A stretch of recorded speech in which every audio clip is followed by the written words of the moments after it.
একদিন এক ছোট্ট পান্ডা পার্কে হাঁটছিল। হঠাৎ সে আইসক্রিম ট্রাকের মিষ্টি সুর শুনতে পেল।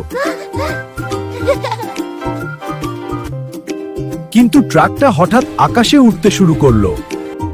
পান্ডা আইসক্রিম ধরতে লাফ দিল।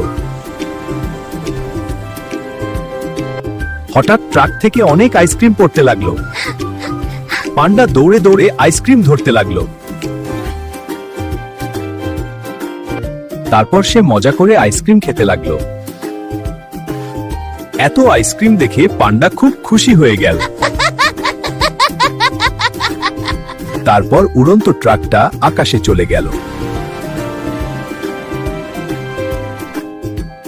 আর সেই দিনটা হয়ে গেল পান্ডার সবচেয়ে মিষ্টি দিন।